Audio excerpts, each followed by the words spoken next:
रामगढ़ जिला कांग्रेस कार्यालय में बेरमो विधायक अनूप सिंह ने एक प्रेस वार्ता की। इस प्रेस वार्ता में उन्होंने कहा कि रामगढ़ विधानसभा में उपचुनाव होने जा रहा है, जिसमें रामगढ़ की जनता को पूर्व विधायक ममता देवी की 3 वर्ष के कार्यकाल में उपलब्धियों को बताने का काम जन जन तक किया जाएगा। उन्होंने कहा कि पूर्व विधायक ममता देवी के कारण ही रामगढ़ भय, अत्याचार और शोषण मुक्त हो पाया है।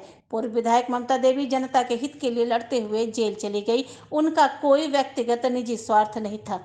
विपक्ष के द्वारा गवाहों को पैसे के दम पर प्रभावित करने का काम किया गया। उन्होंने कहा कि रामगढ़ की जनता को विधायक ममता देवी ने अधिकार दिलाने का काम किया है। 3 वर्षों में भ्रष्टाचार की भेंट चढ़ी कई विषयों पर उन्होंने काम भी किया। विधायक ममता देवी रामगढ़ की जनता के लिए एक बेहतर भविष्य है। गिरिडीह सांसद चंद्रप्रकाश चौधरी रामगढ़ के विकास पुरुष होने का दावा करते हैं, जो कि सरासर गलत है। अगर उन्हें रामगढ़ से मोहब्बत होती तो 15 साल सत्ता में काबिज होने के बावजूद अपने स्वार्थ के लिए रामगढ़ छोड़ गिरिडीह नहीं जाते और वह अब अपनी धर्मपत्नी सुनीता चौधरी को चुनाव न लड़ाकर खुद चुनाव लड़ते।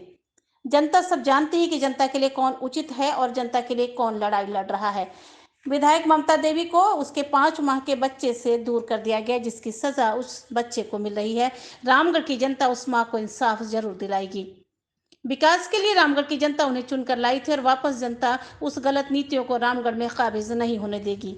एक सवाल के जवाब में उन्होंने कहा कि महागठबंधन के प्रत्याशी बजरंग महतो की जीत के प्रति वो पूरी तरह से आश्वस्त है, क्योंकि प्रदेश में अब तक हुए सभी उपचुनाव में महागठबंधन की जीत हुई है और रामगढ़ विधानसभा में भी इस बार महागठबंधन की ही जीत होगी। इस मौके पर जिला कांग्रेस कमेटी के अध्यक्ष मुन्ना पासवान, झारखंड प्रदेश कांग्रेस के कार्यकारी अध्यक्ष शहजादा अनवर, झारखंड प्रदेश कांग्रेस के सचिव सीपी संतन, जिला कांग्रेस के प्रवक्ता मुकेश यादव, कार्यालय प्रभारी शहजाद खान, NSUI के जिला अध्यक्ष संकेत सुमन इत्यादि अनेक लोग मौजूद थे। रामगढ़ डेस्क की रिपोर्ट। जैसा कि आप लोग को मालूम है कि उपचुनाव से रामगढ़ विधानसभा गुजर रहा है और इसी क्रम में परसों हमारे प्रत्याशी बजरंग जी का नॉमिनेशन भी हुआ है, जो पूर्व विधायक ममता देवी जी के पति हैं। उसी क्रम में आज मेरा कांग्रेस ऑफिस में आगमन हुआ है और आने वाले 10-15 दिन किस तरीके से कांग्रेस पार्टी मजबूत स्तर पर जाकर अपने प्रत्याशी को विजय बनाने में संकल्पित होगी, उस पे आज मैं अपने तमाम यूनियन के साथियों के साथ, तमाम अपने कार्यकर्ताओं के साथ चर्चा करने आया हूँ। कौन कौन से दिन, कहाँ कहाँ, किस किस समय हम लोग को सभा करना है, कैसे हम लोग को चुनाव का कैंपेन करना है और कहाँ लोगों को जागरूक कराना है कि जिस तरीके से इस यूपीए गठबंधन ने जेएमएम और कांग्रेस और राजद की पार्टी सरकार ने मिलकर लोक तंत्र के तहत जनहित में कार्य किए हैं और 3 साल में जनता को क्या क्या फायदा पहुंचाए हैं, उससे जनता को हम लोग को जागरूक करवाना होगा। इसी क्रम में मैं यहाँ पे आया हूँ। आप लोग यहाँ पे आए उसके लिए तहे दिल से धन्यवाद देता हूँ। अगर आप लोगों का कुछ सवाल है मेरे लिए तो आप बताएं, मैं उसका एक एक करके। चुनाव में कांग्रेस पार्टी की क्या रणनीति है? देखिए, सबसे पहले तो ये समझना होगा कि ये उपचुनाव हो क्यों रहा है। आज ये उपचुनाव होने का वजह क्या है?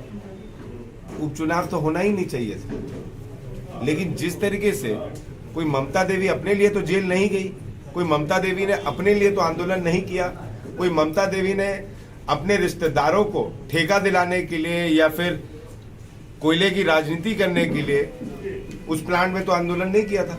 गांव के गरीब जनता के हक के लिए ममता देवी ने आंदोलन किया था। और आज उस बच्चे का क्या दोष, जो 6 महीने का बच्चा है, उस बच्चे का क्या दोष जो शायद मां के सजा का से ज्यादा सजा वो बच्चा भुगत रहा है। न्यायालय ने अपना फैसला जरूर सुना दिया, लेकिन उस फैसले को न्यायालय को गंभीरता से लेना चाहिए था। और आज ममता देवी को न्यायालय ने नहीं सजा दिया, उस गरीब की जो लड़ाई ममता देवी ने लड़ी, उन सभी के गरीबों को एक तरीके से ये जो न्यायालय का जो वर्डिक्ट आया है उनके खिलाफ आया और वो बच्चे पे सबसे ज्यादा इसका असर पड़ा है। अब जनता को देखना होगा कि जिस ममता देवी ने ममता दिखाते हुए रामगढ़ की गरीब जनता के लिए लड़ाई लड़ी थी, क्या उसके बच्चों को उसकी मां का ममता मिलेगा कि नहीं मिलेगा, कि उससे वंचित रहना पड़ेगा? ये रामगढ़ की जनता को अब देखना होगा, क्योंकि शायद कोई भी जनप्रतिनिधि, चाहे मैं हूं या कोई भी जनप्रतिनिधि, गरीब के लिए आवाज उठाना बंद कर देगा। अगर ममता देवी के साथ नाइंसाफी होती है और बजरंग महतो चुनाव हारते हैं, तो मैं नहीं समझता हूं कि आगे जाके कोई भी जनप्रतिनिधि गरीब के लिए काम कर पाएगा। जिस तरीके से स्वार्थहीन भावना से ममता देवी ने लड़ाई लड़के यहां के लोगों को इंसाफ दिलाया था, आज जनता का वक्त आया है कि ममता देवी के बच्चे को और ममता देवी के परिवार को इंसाफ दिलाना। सुदेश महतो जी यहाँ आए थे, उन्होंने कहा कि पूरी सरकार जो है भ्रष्टाचार में लिप्त है, उसके खिलाफ यहाँ चुनाव वो लड़ रहे हैं। क्या कहेंगे? ये रामगढ़ का उपचुनाव है, खाली भाषण बयानबाजी देने से चुनाव नहीं जीता जाता। सुदेश महतो जी खुद दो बार अपना सीट नहीं बचा पाए सिल्ली में, और मठेस बन के आए हैं रामगढ़ चुनाव जिताने के लिए, तो पिछले ही बार जिता देते अपने मौसा को। इसलिए सुदेश महतो क्या बोलते हैं नहीं बोलते, मैं उनको इस राज्य स्तर का नेता नहीं मानता, इसलिए सुदेश महतो की बात मैं नहीं करूं तो ज्यादा अच्छा। राज्य में यूपीए गठबंधन की सरकार है जी, आपका उपचुनाव में क्या मुख्य मुद्दा होगा? देखिए, हम लोग ऑलरेडी काम कर रहे हैं। हम लोग ने सीएलपी दिलाया, सीपीएल दिलाया पुलिस कर्मियों को, सैया सेविका का काम किया हम लोग ने सरना धर्म कोड लागू किया, हम लोग ने 1932 का विधेयक पास किया। लेकिन हम लोग जो काम कर रहे हैं वो जनता देख रही। मुद्दा के बेसिस पे अगर आप उपचुनाव को देखेंगे तो मैं समझता हूं, पत्रकार बंधुओं से भी मैं निवेदन करूंगा कि हम लोग ने पार्टी बेसिस पे वोट देना सीखा है, हम लोगों ने व्यक्ति बेसिस पे वोट देना नहीं सीखा है। ये रामगढ़ चुनाव कोई पार्टी बेसिस पे वोट बाद में होगा, पहले व्यक्तिगत हम लोग को ममता देवी के कुर्बानी को देखना होगा। इसलिए ये ममता देवी और उनके बच्चे और उनके परिवार की मान सम्मान की लड़ाई पहले, बाद में यूपीए की मान सम्मान की लड़ाई है। क्योंकि एक विधायक के रूप में ममता देवी ने अपना कार्य जो किया वो रामगढ़ की जनता ने देखा। इसलिए मैं फिर बोल रहा हूं कि यूपीए और एनडीए बाद में, पहले तो जनप्रतिनिधि किस मंशा से आपके के लिए खड़ा हो रहा है उसे देखना होगा। एक जनप्रतिनिधि आपके के लिए जेल जा रहा है,